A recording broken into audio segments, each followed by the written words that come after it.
BC 14. Today we are discussing Block 1. If we observe any business organization, small or big, we find people doing different activities in it. These people are carrying out various activities like managing the activities related to manufacturing of goods or providing services, managing the people involved in various works of the organization, selling different products that are manufactured or the services being offered by the organization, or arranging and making available required financial resources for carrying out the activities of the firm. All these activities are managed by a couple of people in a small business organization and by differently specialized people in large organizations.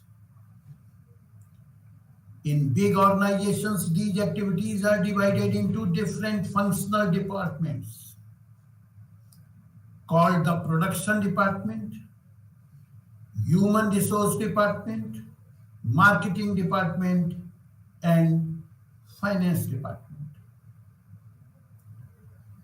Finance is the lifeblood of any business and one of common denominator required for all the varied business activities. It must be sufficient to meet the requirements of the company. One needs outstanding financial management skills to start or run a successful firm. Nature of finance function. The main goal of any business firm is to make a profit. For this purpose, it invests money in a variety of income generating assets sourced from various sources. As a result, the finance function is aimed at the following decisions: to determine the funds requirement, to determine the assets to be acquired or fund deployed, to determine the pattern of financing the assets. The finance function can be broadly stated as follows. Routine functions. Routine functions do not require managerial ability of high order. These functions are supervision of cash receipts and cash payments, supervision of securities, etc. Managerial functions, they require the managerial requirements of the high order. Actually, this is our subject matter. Approaches of financial management. Financial management is the study of the process of producing and wisely using financial resources to improve the value of a company and consequently its shareholders. There are two different approaches to financial management: traditional approach and modern approach. According to the traditional approach, financial management is a discrete field of study and its scope is confined to money raising. As a result, the traditional approach to finance was restricted to businesses obtaining funds to fulfill their financial requirements. The subject was known as corporate finance until the mid-1950s. Since the primary focus of the finance function at that time was on the acquisition of funds. Following the 1950s, a combination of economic and environmental factors, including technical developments, industrialization, fierce competition, government involvement, and population growth, needed efficient and effective financial resource management. This financial resource management is actually the present subject, management finance. In this case, management must prioritize the most efficient use of the company's resources. With the new approach, the focus has shifted from episodic finance to managerial finance difficulties and from fundraising to efficient and effective fund management. Financial decisions. Finance responsibilities are critical in corporate management, regardless of the kind, size, age, or structure of the company. A business finance function is the link between the value of a commercial enterprise and its many variables.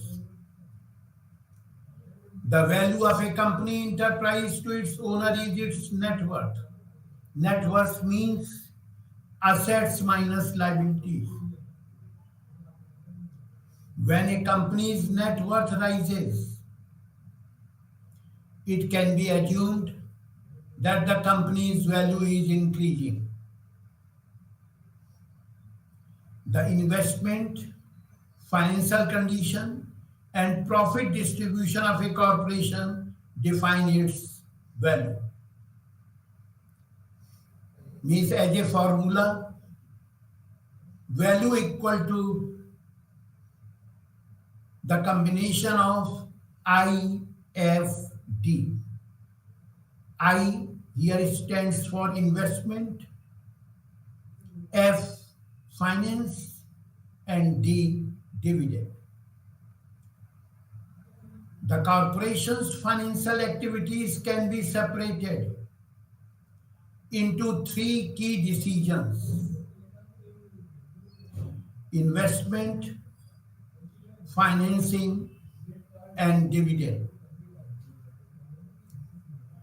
Each of these choices must be considered against the firm's goal. The optimal combination of the three will maximize the value of the stock to its owners. Objectives of the firm. The company is a form of business in which ownership and management are separate. The shareholders are the owners, and the board of directors is the shareholders' representative to manage the company. Different decisions are made by the management team that has an impact on the company's profitability and long-term viability. When these strategic decisions are made, what should the firm's goal be? It is the central question, and the answer of value creation always results in financial gain for owners. However, there is disagreement over how to maximize the economic advantage to the owners. The two most well-known and often discussed criteria in this regard are profit maximization and wealth maximization. Profit maximization. According to this idea, actions that increase the firm's profit are adopted, while actions that reduce profit are avoided. The company's purpose should be to maximize profit. But this idea has certain limitations. The first one is ambiguity. Ambiguity of the word profit itself. What is the profit? Is it total profit or percentage of profit? Is it after tax profit or before tax profit? Is it return on equity or is it return on capital employed? Means there is ambiguity in the term profit itself. It ignores the timing of benefits. Suppose there is a company in which in the first year there is 1 lakh profit, in the second year there is 2 lakh profits, in the third year there is 3 lakh profits. If we take the average of these 3 years, the average profit will be 2 lakh. And there is another company B whose first year profit is 3 lakh, second year profit is 2 lakh, third year profit is 1 lakh. Again, the average is 2 lakh. But the two companies are different. In case of B company, the maximum profit will be in the first year. While in case of A company, the maximum profit will be in the third year. The third limitation is it ignores the quality of benefits. An alternative to profit maximization, which addresses these issues, is the wealth maximization objective. Wealth maximization. The firm's most widely accepted goal is to maximize the value of the company for its shareholders. According to the wealth maximization goal, managers should strive to maximize the present value of firm's expected profits. The wealth maximization criteria's second aspect is that it considers both the amount and quality aspect of benefits, as well as the time value of money. It is undeniable that the goal of wealth maximization is superior to the goal of profit maximization. Risk-return trade-off. The firm's financial decisions are interlinked, and therefore they influence the market value of its shares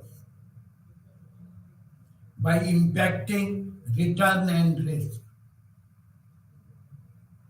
The following is a formula for expressing the relationship between return and risk. Return equal to risk-free rate plus risk premium. The risk-free rate is the compensation for the time that the investors part with their saving. Proxy for risk-free rate is generally the return earned on government securities of similar tenure. The risk premium is paid for risk coverage.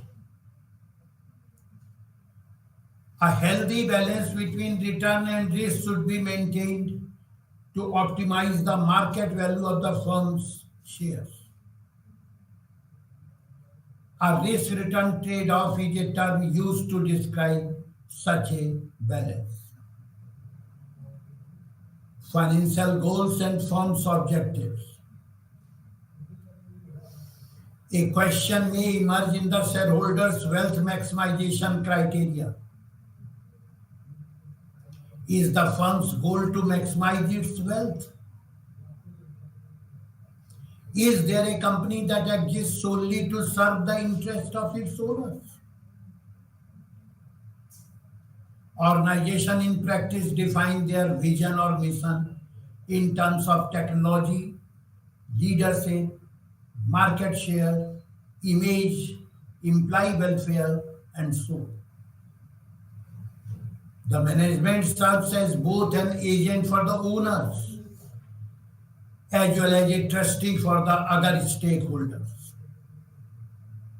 As a result, the management must balance the interests of the owners with those of creditors, employees, the government, society, and so on. Time value of money. You must have heard a rupee today is worth more than a rupee tomorrow. Do you know why it's so?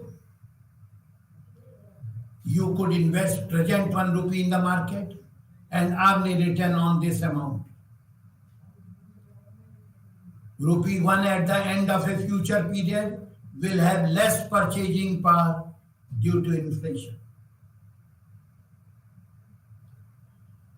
The time value of money concept will unravel the mystery of such choices that all of us face in our daily lives. Future value. Future value is the current assets at a future date based on an assumed rate of growth. The future value is important to investors and financial planners as they use it to estimate how much an investment made today will be worth in the future. Knowing the future value enables investors to make sound investment decisions based on their anticipated needs.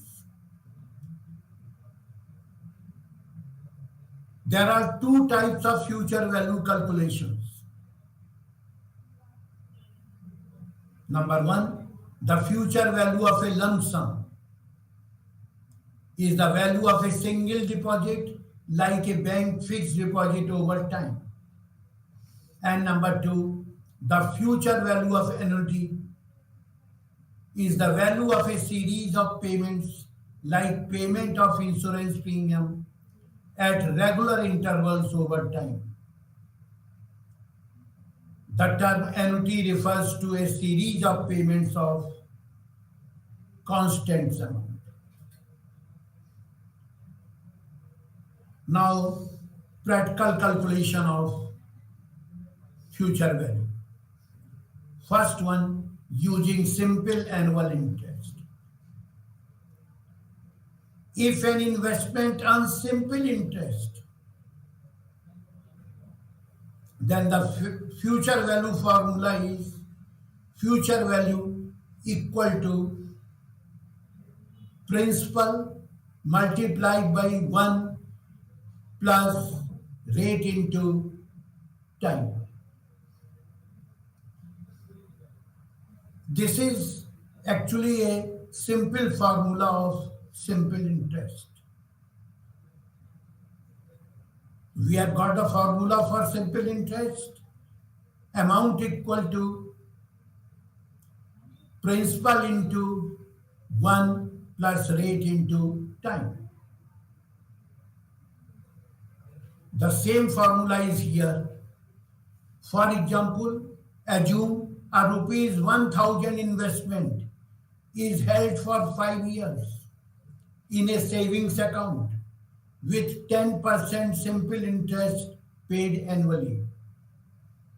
In this case, the future value of the rupees 1000 initial investment is rupees 1000 multiplied by 1 plus rate, which is 0.10, multiplied by time, which is 5 years.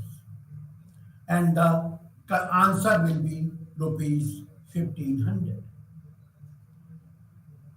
Now the calculation of future value using compound annual interest.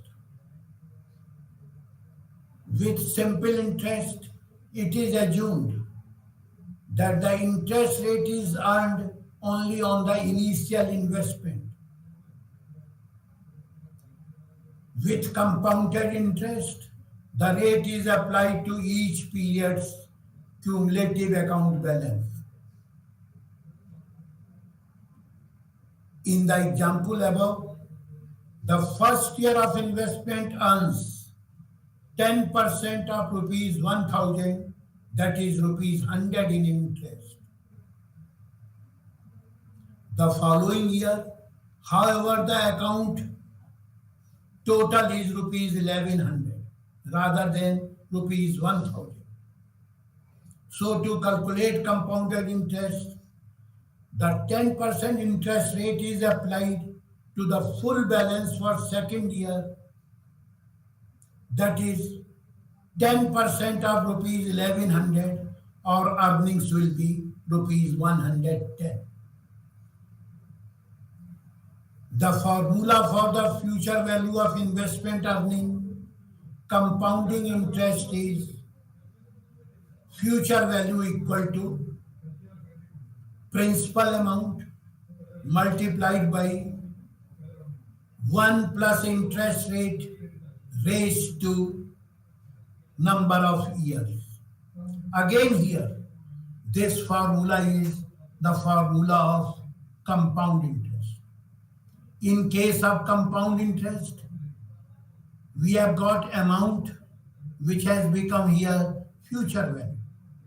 Multiplied by principal, principal is again here principal. Multiplied by 1 plus rate raised to time. Future value of an annuity.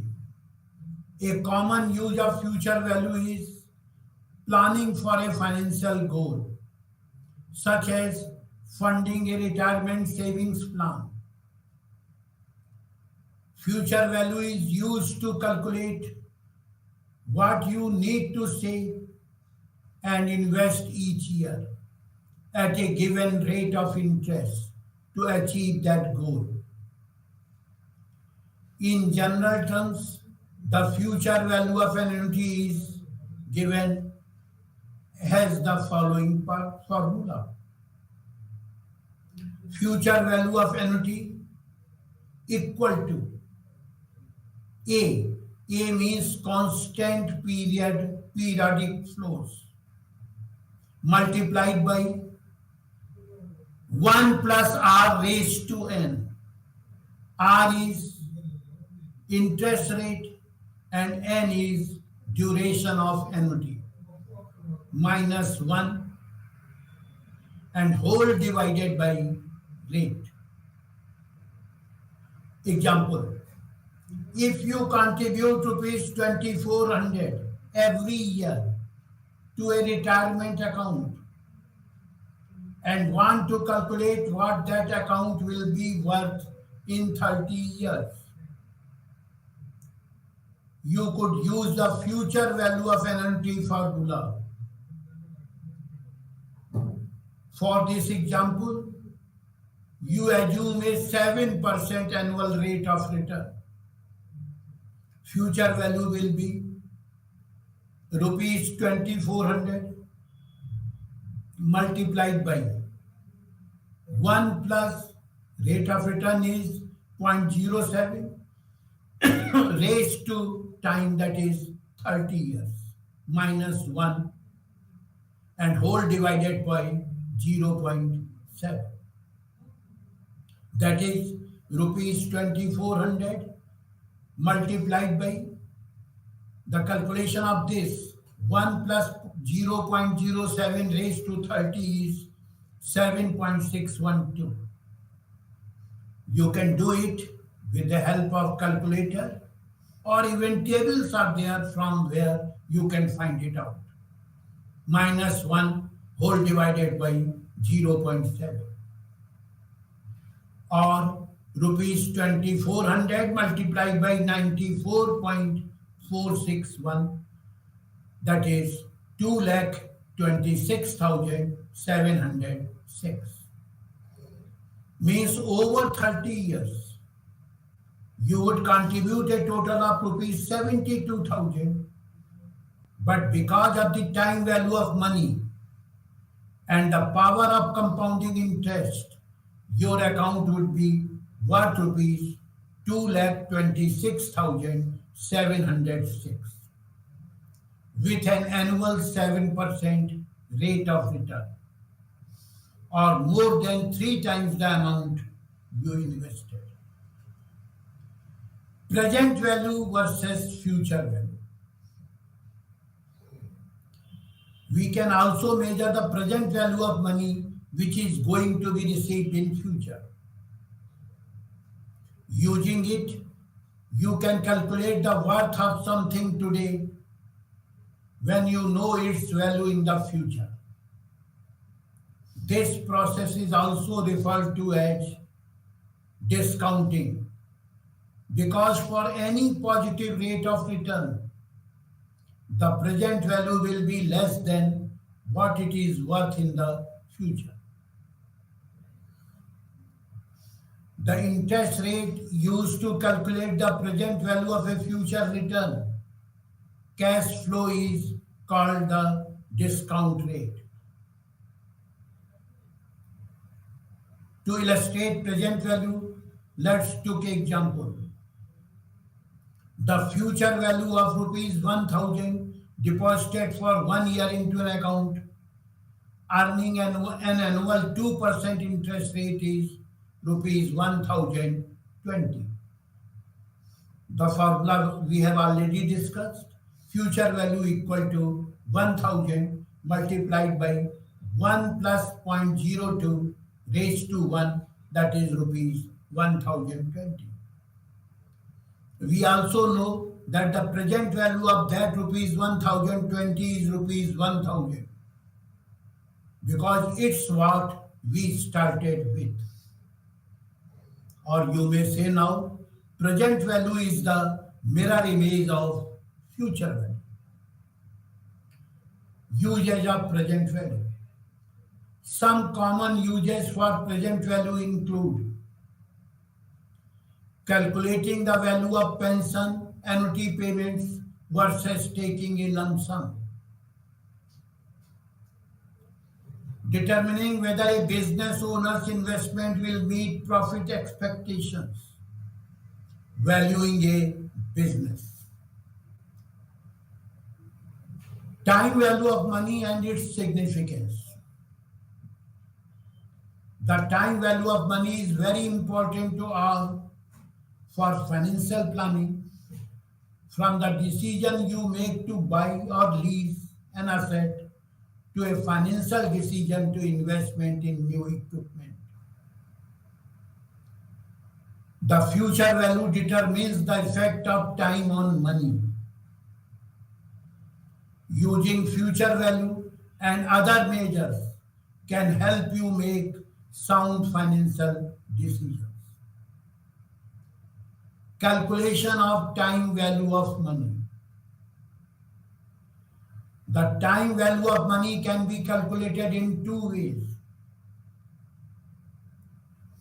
The following formula can be used to calculate the present value of future cash flows. Mark it. All these formulas which are used here, they are based on the formulas for interest calculation. Present value equal to future value multiplied by 1 plus R. R is interest rate, raised to the power n, number of periods, or future value equal to present value multiplied by 1 plus R raised to n. Effect of compounding. The number of compounding periods used in time value of money estimates can have a significant impact. If the number of compounding periods is raised to quarterly, monthly, or daily,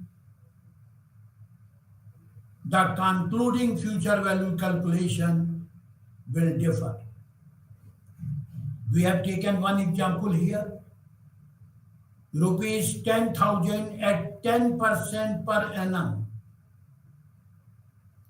If we take annual basis, then it will be 10,000 plus interest 1,000, that is rupees 11,000.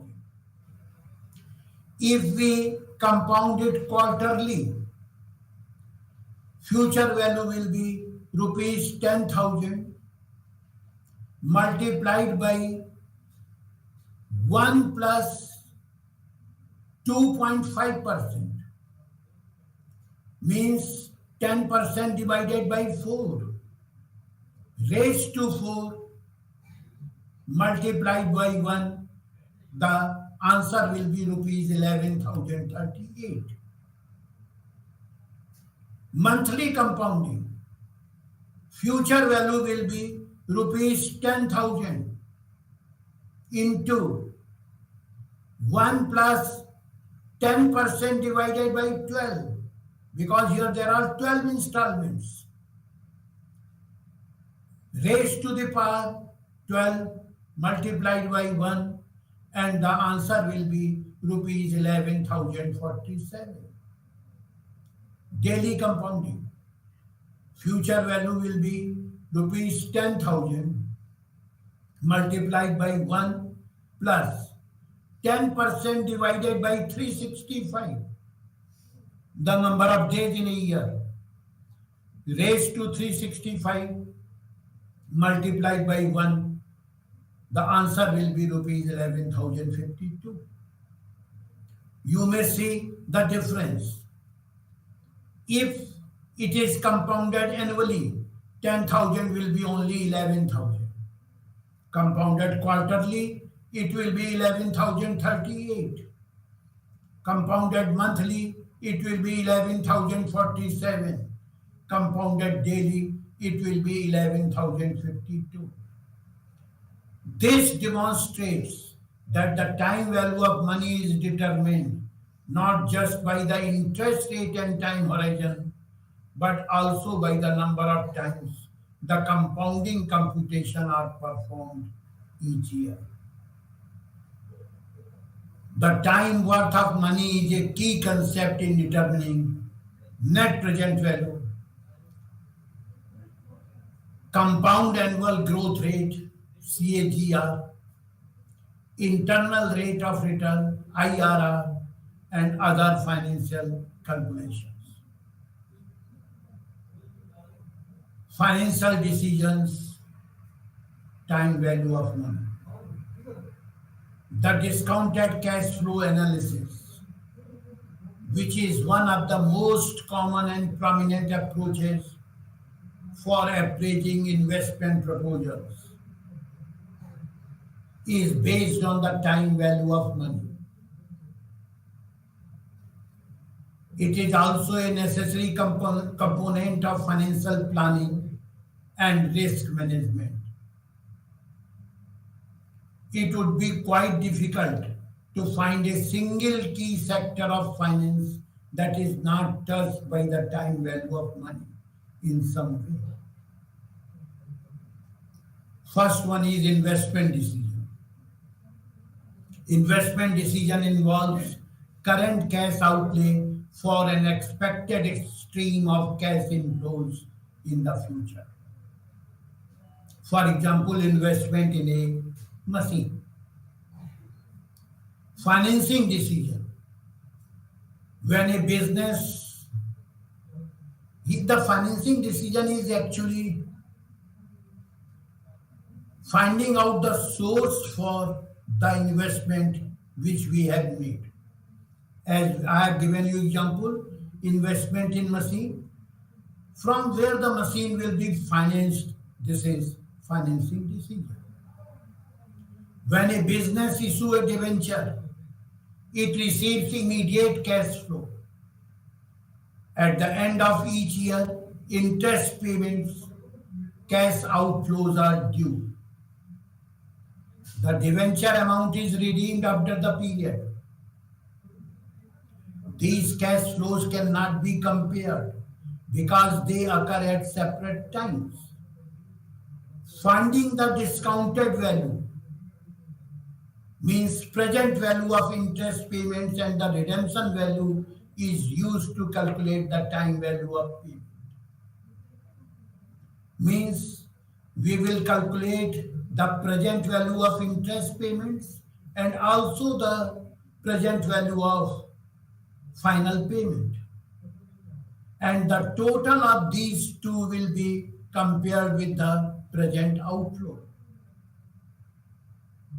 The present value of cash outflow is compared to the debenture selling value, and a decision is made on whether to issue a debenture or not. Investment risk. The term risk is commonly used in the investment sector. In everyday life, the word risk frequently connotes an unexpected negative outcome. When you say it is risk to drive on a certain route, you are implying that driving on that route could result in an accident. The term risk in the context of investment, on the other hand, has a different meaning. It not only denotes the possibility of a negative outcome, but also the likelihood of a less positive outcome. As you are aware, risk and return are interrelated. A person purchases a financial assets with the intent of receiving a profit. The investment decision would be based on anticipated return, which may be realized or not. The risk associated with an investment decision is the possibility of an unexpected negative or adverse return. Sources of risk. The risk associated with an investment is always a concern for an investor. He is confronted with several inquiries. To comprehend risk, she or he needs to be aware of the following.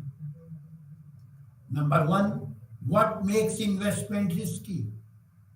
Number two, what are the various elements or sources of risk that the investments are exposed to?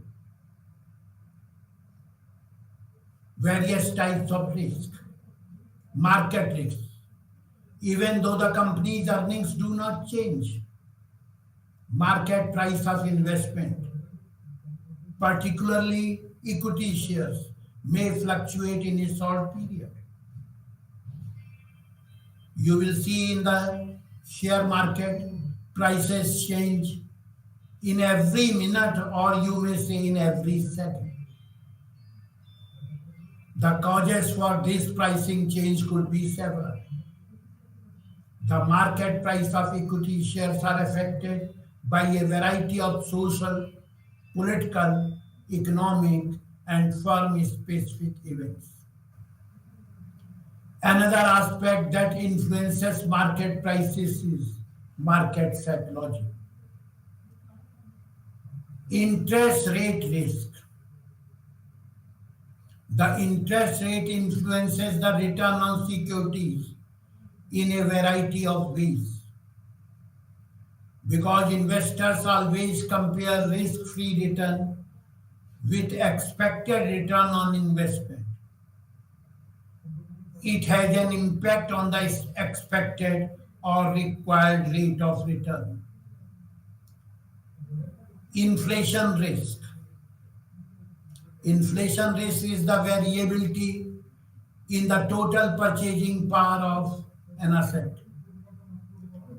It arises from the rising general price level. If the money rate of return is equal to the rate of inflation, the investor obtains a zero rate of return. The risk of inflation originates from the uncertainty of the purchasing power of the money to be gained from future investment. Business risk. Business enterprises work in a constantly changing environment, which makes expected income to fluctuate. A change in government policy on fertilizer subsidies, for example, could harm a group of fertilizer companies. Similarly, a competitor's conduct, whether domestic or foreign, might have an impact on other businesses.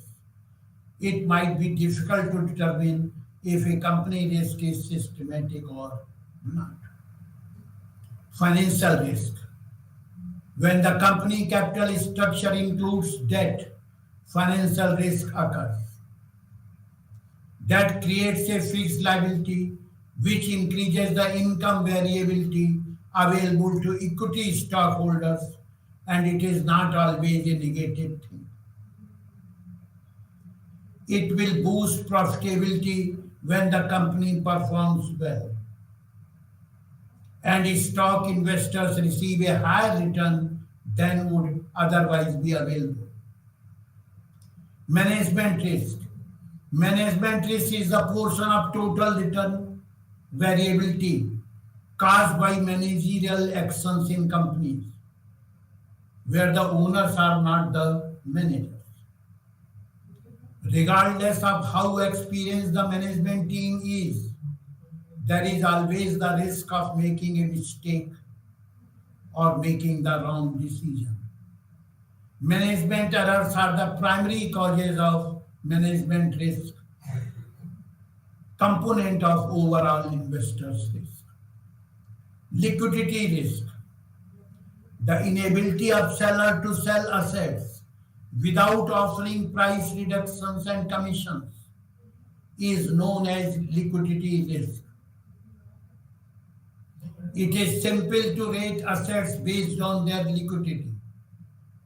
Due to lack of liquidity, investors are forced to sell securities at a lower price than the current price, especially when the quantity to be sold is significant. Therefore, when choosing securities, investor must consider the liquidity risk also. Social or regulatory risk. The social or regulatory risk emerges when an otherwise successful venture is harmed by unfavorable legislation. A harsh regulatory environment, or in the worst case scenario, nationalization by a socialist government. Price controls may lower the revenue of industrial enterprises, and rent controls may largely eliminate the value of rental property. The social risk is essentially political and thus unpredictable. But no industry can expect to be immune to it under a representative democracy based on rising government interference in corporate matters. Other risks. The monetary value risk and the political environment risk are two further categories of risk, particularly when investing in foreign assets. When investing in international securities rather than domestic securities, the investor should carefully consider the higher risk associated with international investment against the projected return, which could be in the form of interest, dividend, or capital gains. Types of risk. The risk may be classified into systematic and unsystematic risk. Systematic risk. The portion of return variability induced by factors impacting all enterprises is referred to as systematic risk. Or you may say economic risk of economy or of industry. Unsystematic risk. The unsystematic risk is the variation in the return of investment owing to factors that are specific to the firm and not to the market as a whole. Total risk is equal to systematic risk plus non-systematic risk because the two components are additive. Measuring of historical returns. The total returns on investment for a given period is cash payment received during the year, you may say dividend, plus price change over the period, means difference in the big prices in the beginning and prices at the end. The whole divided by price of investment in the beginning. Measuring expected return and risk. We have just looked at historical return and risk so far. Now we will discuss the predicted return and risk. For that, first you have to see the probability distribution. When you buy a stock, you understand that the return on your investment might be anything. For example, it could be 5%, 15%, or even 35%. Furthermore, the probability of these possible returns may vary. As a result, you should consider probability distributions. The likelihood of an event's occurrence is represented by its probability. Expected rate of return. The expected rate of return is the weighted average of all possible returns multiplied by their respective probabilities. In symbols, expected rate of return equal to summation of RI, return from stock under state I, PI, probability that the state I occurs, and number of possible states of the world. Number 3 is standard deviation of return. The dispersion of a variable is referred to as risk. The variance or standard deviation are usually used to calculate it. The sum of the squares of the deviations of actual returns from the expected return weighted by the related probabilities is the variance of probability distribution. In terms of symbols, variance or standard deviation square is the summation of P1 probability associated with the ith possible outcome, Ri, return for the ith possible outcome, ER, expected return. Valuation of securities. The goal of a valuation is to figure out how much a company's equity or net operating assets are worth. Any valuation considers the current value of some future flow, such as dividend, cash flow to stockholders or shareholders, free cash flow, abnormal earnings, or abnormal operating income. The future is divided into two parts: an explicit forecasting period during which the analyst calculates the present value of flow generated by a set of projected financial statements derived from the prospective analysis, and a post-horizon period during which the analyst makes a simplifying assumption about the future's growth. Need for valuation. Because business valuation is so important, a business owner or individual may need to know how much his company is worth.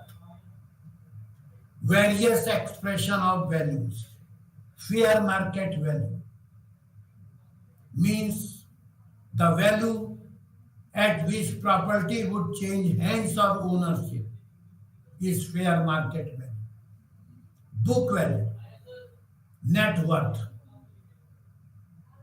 In case of net worth, assets are reported at historical cost, while liabilities are reported at face value. Intrinsic value, the value of security such as stocks that is estimated based on all facts and circumstances of the business or investment. Replacement value, current cost of acquiring a comparable new property. And liquidation value is the net amount that can be realized if the firm is shut down and the assets are liquidated. Business valuation approach. Accurate valuation necessitates the proper application of existing methodology to value determination. The following are the three types of business valuation approaches: income approach, market approach, and assets approach. Income approach. The income business valuation technique is based on the concept of valuing future benefits in their present value. The two most common methodologies are earning capitalization method and number two, discounted cash flow method. Market approach is the concept of determining a company's value by comparing it to the market value of similar publicly traded enterprises. Assets method is founded on the substitution principle. Investment decisions are based on the required rate of return. First, we have to find out what is the required rate of return, and on that basis, the investment decision will be made. Three-step valuation process. The first one is top-down three-step strategy, and the second one is the bottom-up stock valuation. Top-down three-step strategy depends upon the analysis of economy, analysis of industry, and analysis of company. While bottom-up strategy thinks that regardless of the market, it is possible to uncover stocks that deliver greater returns as compared to industry outlook. In economy analysis, we analyze larger system, the whole general economy. Means, for example, fiscal policy, political uncertainty, war, etc. Industrial analysis, changes in the economy do not affect all industries equally, and business cycles do not affect all industries at the same time. Therefore, it is necessary to do the industry analysis. Company analysis, an investor can study and compare the performance of individual businesses within the industry after evaluating the industry's forecast, which is positive. General valuation framework. Again, it is the same formula. Present value equal to cash flow. Cash flow includes interest, dividend, earnings, etc. of first period divided by 1 plus r. Cash flow of the second period divided by 1 plus r raised to 2. Cash flow of third period divided by 1 plus r raised to 3, and so on to the infinity. Value price relationship. The price is determined by present value, often known as inherent value or economic worth. When value outweighs the price, time to buy. When the value is less than price, time to sell. When the both values are equal, do not trade. By now, you should be aware of the dynamic nature of valuation, estimates of present value, riskiness, discount rates, future income, buy, sell. Valuation of fixed income securities or debt securities issued by government and quasi-government or private businesses. How is it calculated? Valuation of preference shares. The same formula. The value of perpetuity today is constant annual payment divided by 1 plus the required rate of return appropriate for the perpetuity. This will be for every period and total will be known as the value of perpetuity today. Valuation of equity share. The preference shares and equity shares, they are different. In case of equity shares, obligation is neither specified as in case of preference shares and not perfectly known in advance as in case of bonds and debentures. Second main important point is that dividends, cash flows, earnings are utilized as an alternative measures. Dividend valuation model. In terms of future dividend, there are three scenarios. Dividends do not grow in future, or you may say zero growth assumption. Dividends grow at constant rate. You may say constant growth assumption.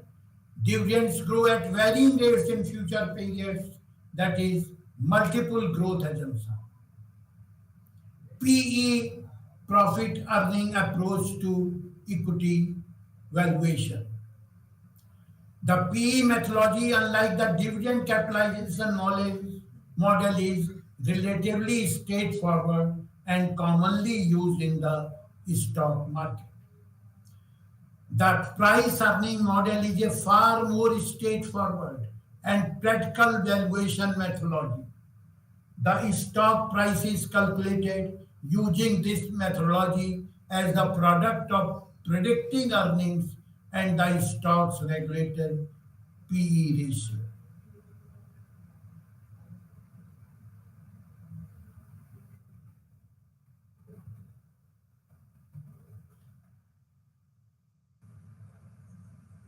In the next block, in the next counseling, which will be on 13th of this month, we shall discuss block 2 of MPCC 14. That's all. Namaskar.